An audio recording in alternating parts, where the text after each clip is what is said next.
അടിയന്തരാവസ്ഥ കാലത്ത് CPM-ഉം RSS-ഉം കൂട്ടിച്ചേർന്നിരുന്നുവെന്ന് party secretary തന്നെ വെളിപ്പെടുത്തുന്നു ഒരു അഭിമുഖത്തിൽ. അതേ ചൊല്ലി വലിയ രീതിയിൽ തന്നെ അതിൻ്റെ പുകിലുകൾ ഇപ്പോഴും അലയലുകൾ ഇപ്പോഴും ഉണ്ട്, അവസാനിച്ചിട്ടില്ല. പക്ഷേ മുഖ്യമന്ത്രി കൃത്യമായി അങ്ങനെ ഒരു ബാന്ധവം ഉണ്ടായിട്ടില്ല, മുമ്പും ഉണ്ടായിട്ടില്ല, ഇനി ഉണ്ടാവുകയുമില്ല എന്നാണ് അദ്ദേഹം തറപ്പിച്ച് പറയുന്നത്. കുറേ തെളിവുകളൊക്കെ നിരത്തിയാണ്. ഒരു കാര്യം നമ്മൾ മനസ്സിലാക്കണം. 1947 ഇന്ത്യക്ക് സ്വാതന്ത്ര്യം കിട്ടി. 1952 ഇന്ത്യയിലെ തിരഞ്ഞെടുക്കപ്പെട്ട ആദ്യത്തെ പാർലമെൻറ്റ് വന്നു. കോൺഗ്രസ് സർവശക്തമായിട്ട് നിൽക്കുന്ന ഒരു കാലഘട്ടം. 1967 വരെയുള്ള 15 വർഷക്കാലം, 52 തൊട്ട് 67 വരെ കോൺഗ്രസ് വളരെ ശക്തമായിരുന്നു. ആ കാലഘട്ടത്തിൽ പ്രതിപക്ഷത്തിരിക്കുന്ന എല്ലാവരും സഹകരിച്ചു പരസ്പരം. CPI-യും ജനസംഘവും ഒരുമിച്ച് മധ്യപ്രദേശിൽ സർക്കാർ ഉണ്ടാക്കിയിട്ടുണ്ട്. കാരണം കോൺഗ്രസ് ആയിരുന്നു പ്രധാന പ്രതിപക്ഷം. 67 സംയുക്ത വിധായകദൾ സർക്കാരുകൾ, ഉത്തർപ്രദേശ്, അതുപോലെ മധ്യപ്രദേശ്, ഇതുപോലെയുള്ള സംസ്ഥാനങ്ങളിലൊക്കെ വന്നു. അതിനെ തുടർന്ന് അടിയന്തരാവസ്ഥ വന്നു. ഈ അടിയന്തരാവസ്ഥ കാലഘട്ടത്തിൽ ജനാധിപത്യ ധ്വംസനം നടത്തിയ ഇന്ദിരാഗാന്ധിക്കെതിരായിട്ട് പ്രതിപക്ഷത്തിരിക്കുന്ന എല്ലാവരും സമരം ചെയ്തു. ആ സമരം ചെയ്തപ്പോൾ CPM ജയപ്രകാശ് നാരായണൻ്റെ നേതൃത്വത്തെ അംഗീകരിക്കാൻ തയ്യാറല്ല എന്ന് പറഞ്ഞിട്ട് മാറി നിന്നു. ജയപ്രകാശ് നാരായണൻ്റെ നേതൃത്വത്തിൽ ഞങ്ങൾ സമരം ചെയ്യില്ല. അതിനവർക്ക് അവരുടേതായിട്ടുള്ള കാരണങ്ങളുണ്ടാവും. പക്ഷേ പ്രതിപക്ഷ പാർട്ടികൾ എന്നുള്ള നിലയിൽ ഈ പാർട്ടികളെല്ലാവരും പാർലമെൻറ്റിൽ ഫ്ലോർ കോർഡിനേഷൻ നടത്തിയിട്ടുണ്ട് ആ കാലങ്ങളിലൊക്കെ. അത് പ്രതിപക്ഷം എന്നുള്ളതിനുള്ള ധർമ്മമാണ്. അന്ന് കോൺഗ്രസിനെ കുറിച്ച് മാർക്സിസ്റ്റ് പാർട്ടിയും കമ്മ്യൂണിസ്റ്റ് പാർട്ടികൾ നടത്തിയ വിലയിരുത്തൽ, ആ വിലയിരുത്തലും ഇപ്പം നടത്തുന്ന വിലയിരുത്തലും തമ്മിൽ വ്യത്യാസമുണ്ട്. കാരണം കാലം മാറുമ്പോൾ സ്വാഭാവികമായിട്ടും അവർക്ക് നിലപാട് മാറ്റേണ്ടി വരും. ഇന്ന് കോൺഗ്രസ് ദുർബലമാണ്, BJP ആണ് ജനങ്ങൾ അംഗീകരിക്കുന്ന പാർട്ടി. അപ്പോൾ ജനങ്ങൾ അംഗീകരിക്കുന്ന ഭൂരിപക്ഷം കിട്ടുന്ന പാർട്ടിക്കെതിരായിട്ട് കോൺഗ്രസും CPM ഒരുമിച്ച് നിൽക്കുന്നു. കഴിഞ്ഞ പാർലമെൻറ്റ് തെരഞ്ഞെടുപ്പിൽ, രാഷ്ട്രപതി തെരഞ്ഞെടുപ്പിലും ഉപരാഷ്ട്രപതി തെരഞ്ഞെടുപ്പിലും അവർക്ക് രണ്ടുപേർക്കും കൂടി ഒറ്റ സ്ഥാനാർത്ഥിയായിരുന്നില്ലേ? കേരളത്തിൽ നിന്ന് ഒരു വോട്ടും കിട്ടില്ല എന്ന് പറഞ്ഞ സ്ഥലത്ത് ഒരു വോട്ട് കിട്ടി, 1-2 വോട്ട് കിട്ടി. അവർ കണക്കാക്കിയ 140 വോട്ട് ഒറ്റപ്പെട്ടിയിൽ വീഴുന്നല്ലേ? അപ്പോൾ അവർ തമ്മിലല്ലേ സഹകരണം? MV ഗോവിന്ദൻ പറഞ്ഞതുപോലെ അടിയന്തരാവസ്ഥ കാലത്ത് കൃത്യമായി തന്നെ CPM-ഉം RSS-ഉം തമ്മിൽ വലിയ രീതിയിൽ ബാന്ധവം ഉണ്ടായിരുന്നു.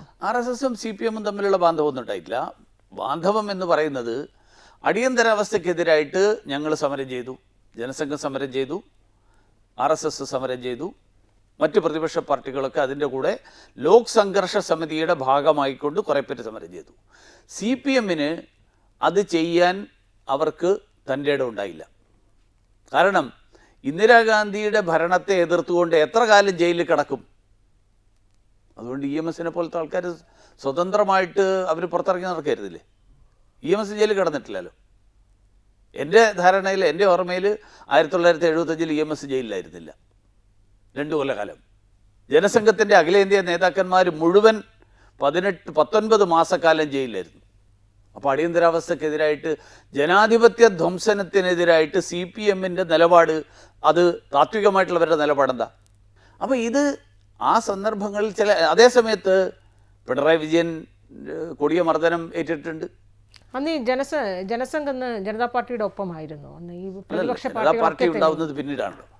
ഭാരതീയ ജനസംഘം, സ്വതന്ത്ര പാർട്ടി, ഭാരതീയ ലോക്ദൾ, ക്രാന്തിദൾ തുടക്കത്തിൽ ഈ പാർട്ടികളെല്ലാം, സോഷ്യലിസ്റ്റ് പാർട്ടി, ഈ പാർട്ടികളൊക്കെ 77 വരെ സെപ്പറേറ്റ് പാർട്ടികളായിരുന്നു, സ്വതന്ത്രമായിട്ടുള്ള പാർട്ടികൾ. അവരെല്ലാവരും ജയപ്രകാശ് നാരായണൻ്റെ നേതൃത്വത്തിൽ ബീഹാർ പ്രക്ഷോഭവും ഗുജറാത്തിൽ നിന്ന് തുടങ്ങി ബീഹാറിലെത്തി സമ്പൂർണ്ണ വിപ്ലവ പ്രക്ഷോഭം, അതിനുശേഷം ആ സമരത്തിൻ്റെ ഭാഗമായിരുന്നു. അടിയന്തരാവസ്ഥയിൽ അവരെല്ലാവരെയും ഇന്ദിരാഗാന്ധിയെ അടച്ച് ജയിലിലിട്ടു, അറസ്റ്റ് ചെയ്ത് ജയിലിലിട്ടു.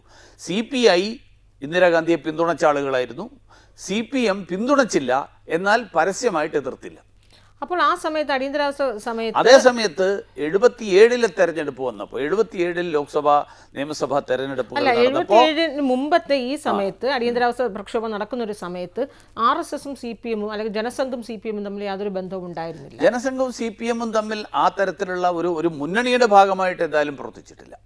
RSS-ഉമായും അത്തരത്തിൽ യാതൊരു ബന്ധവും ഉണ്ടായിരുന്നില്ല. അതേസമയത്ത് 67 മധ്യപ്രദേശ് ഉൾപ്പെടെയുള്ള ചില സംസ്ഥാനങ്ങളിൽ CPI-യും BJP-യും തമ്മിൽ, അന്നത്തെ ജനസംഘവും തമ്മിൽ ഒരുമിച്ച് മുന്നണിയിൽ ഉണ്ടായിട്ടുണ്ട്. കേരളത്തിൽ അങ്ങനെ ഉണ്ടായിരുന്നു? കേരളത്തിലുണ്ടായിട്ടില്ല.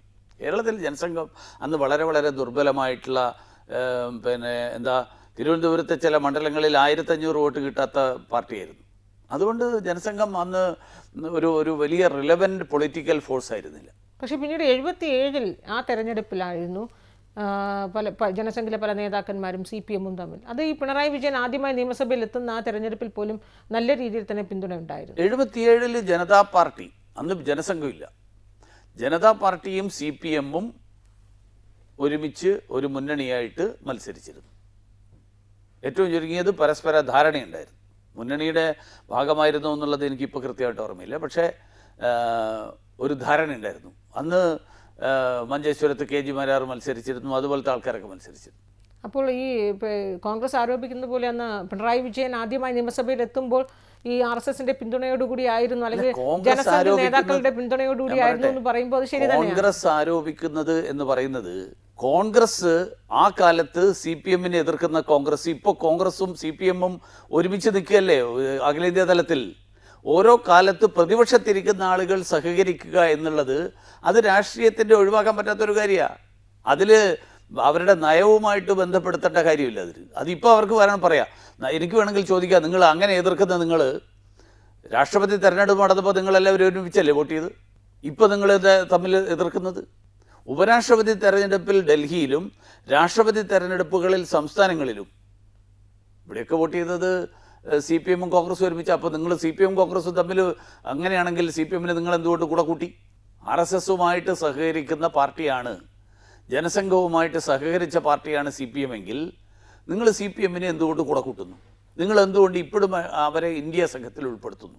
അല്ല, ഈ 50 വർഷം മുൻപ് നടന്ന ഈ ബാന്ധവവും ഈ കൂട്ടുകെട്ടൊക്കെ ഇപ്പോൾ എന്തുകൊണ്ടാകും ചർച്ചയാവുന്നത്? ഇപ്പോൾ ചർച്ചയാവുന്നത് നിലമ്പൂർ തെരഞ്ഞെടുപ്പുള്ളതുകൊണ്ട്.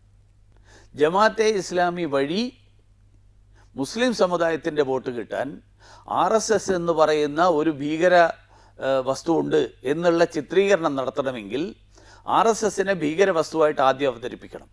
ആ ഭീകര വസ്തുവായിട്ട് അവതരിപ്പിച്ചതിന് ശേഷം ഇവരുമായിട്ട് കൂട്ടുകൂടിയ ആളുകളാണ് CPM എന്ന് കോൺഗ്രസ്സിന് പറയണം. അങ്ങനെയല്ല ഞങ്ങൾ എന്ന് പറയണം. എന്നിട്ട് ജമാഅത്തെ ഇസ്ലാമിയുടെ പിന്തുണ കിട്ടണം. ഇതൊക്കെ കേരളത്തിൻ്റെ നിലമ്പൂർ തെരഞ്ഞെടുപ്പ് മാത്രമല്ല, ഇനിയിപ്പോൾ ഇത് അടുത്ത 10 മാസക്കാലം ഇത് തന്നെ നടക്കും. കാരണം നിയമസഭാ തെരഞ്ഞെടുപ്പ് നടക്കാൻ പോവാണ്. അപ്പോൾ നിയമസഭാ തെരഞ്ഞെടുപ്പ് നടക്കുന്നതുകൊണ്ട് കേരളത്തെ സംബന്ധിച്ചോളം BJP ജനപിന്തുണ വർദ്ധിച്ചു വരികയാണ്. BJP ആണ് കേരളത്തിൽ വളർന്നുകൊണ്ടിരിക്കുന്ന പാർട്ടി. വേറെ ഒരു പാർട്ടിയും വളർന്നുകൊണ്ടിരിക്കുന്ന പാർട്ടിയല്ല, ബാക്കിയെല്ലാം ക്ഷയിച്ചുകൊണ്ടിരിക്കുന്ന പാർട്ടിയാണ്. BJP ക്രമമായിട്ട് വർദ്ധിക്കുകയാണ്. വോട്ട് വർദ്ധിക്കുന്നു, സീറ്റ് വർദ്ധിക്കുന്നു, അത് വർദ്ധിക്കുന്നു. അപ്പോൾ എങ്ങനെ BJP-യെ തളയ്ക്കാം, അതിനു വേണ്ടിയിട്ട് കോൺഗ്രസ് കണ്ടുപിടിച്ചിരിക്കുന്ന എളുപ്പവഴി ജമാഅത്തെ ഇസ്ലാമിയെ പോലെയുള്ള മതരാഷ്ട്രവാദികളായിട്ടുള്ള പാർട്ടികളെ കൂടെ കൂട്ടുക. CPM അവരുടെ കയ്യിൽ നിന്ന് ചോർന്നു പോകുമോ എന്നുള്ള ഭയം കാരണം അവർ അതിന് മറുപടി എന്നുള്ള നിലയിൽ ഇതുപോലെ ദേശീയ ചിഹ്നങ്ങളും ദേശീയ ഗാനത്തെയും അടക്കം അപമാനിച്ചുകൊണ്ടാണെങ്കിലും ഈ വോട്ട് അവരുടെ കയ്യിൽ നിന്ന് നഷ്ടപ്പെടാതിരിക്കാൻ വേണ്ടിയിട്ട് ശ്രമം നടത്തുക. ഇത് വോട്ട് ബാങ്ക് രാഷ്ട്രീയം എന്നുള്ളതിന് അപ്പുറത്ത് ഇതിൽ വേറെ ആശയപരമായിട്ടുള്ള ഒരു തർക്കവുമില്ല. ക്രമാനുഗതമായി വളർന്നുകൊണ്ടിരിക്കുന്ന ഒരു പാർട്ടിയാണ് BJP കേരളത്തിൽ. അങ്ങനെയെങ്കിൽ നിങ്ങൾ സ്വരൂപിക്കുന്നത് ഇടതുപക്ഷ വോട്ടുകളാണോ വലതുപക്ഷ വോട്ടുകളാണോ? രണ്ട് കൂട്ടരും വോട്ട്. ഞങ്ങളുടെ കൂട്ടത്തിൽ കേരള കോൺഗ്രസിൽ നിന്നുള്ള ആൾക്കാർ വരുന്നുണ്ട്. അതുകൊണ്ടല്ലേ PC ജോർജും ഷോൺ ജോർജും ഒക്കെ വന്നത്. അതേപോലെ CPM-ൽ നിന്നുള്ള ആൾക്കാർ ധാരാളം വരുന്നുണ്ട്. CPM-ൻ്റെ പഞ്ചായത്ത് മെമ്പർമാരും ബാക്കി ആൾക്കാരും തുടക്കത്തിൽ അങ്ങനെയാണ് വരിക. കുറച്ച് കഴിഞ്ഞാലാണ് അതിൻ്റെ മുകളിലുള്ള ആൾക്കാർ വരിക. ബംഗാളിലും അതുപോലെ വന്നതല്ലോ. ഈ ഇടതു വലത് മുന്നണികൾ ഈ ന്യൂനപക്ഷ വോട്ടുകളുടെ പ്രീണനത്തിൻ്റെ പുറകെ പോകുമ്പോൾ, അതിനുവേണ്ടി മത്സരിക്കുമ്പോൾ ഈ ഭൂരിപക്ഷ വോട്ടുകളുടെ ഒരു കൺസോൾട്ടേഷൻ BJP-ൽ ഉണ്ടാകുമോ? ഞങ്ങൾ ഭൂരിപക്ഷ വോട്ട് മാത്രമല്ല, അതുകൊണ്ടല്ലേ ഞങ്ങൾ എല്ലാവരെയും ഒരുമിച്ച് കൂട്ടാൻ ശ്രമിക്കുന്നത്. അതുകൊണ്ടല്ലേ PC ജോർജ് ഞങ്ങളുടെ കൂടെ വന്നത്. അതുകൊണ്ടല്ലേ അബ്ദുൽ സലാം ഞങ്ങളുടെ ഭാരവാഹിയായിട്ടിരിക്കുന്നത്. ഞങ്ങൾ എങ്ങനെ ഏതെങ്കിലും ഒരു മതത്തിൻ്റെ അടിസ്ഥാനത്തിൽ ആളെ കൂട്ടാനുള്ള ശ്രമമല്ല നടത്തുന്നത്. ഞങ്ങൾ ഈ നാടിൻ്റെ ദേശീയത ഉയർത്തിപ്പിടിച്ചുകൊണ്ട് ആളുകളെ കൂട്ടാൻ, എല്ലാ മതത്തിലും എല്ലാ സമുദായത്തിലും പെടുന്ന ആളുകളെ ഞങ്ങൾ ഒരുമിച്ച് കൂട്ടും.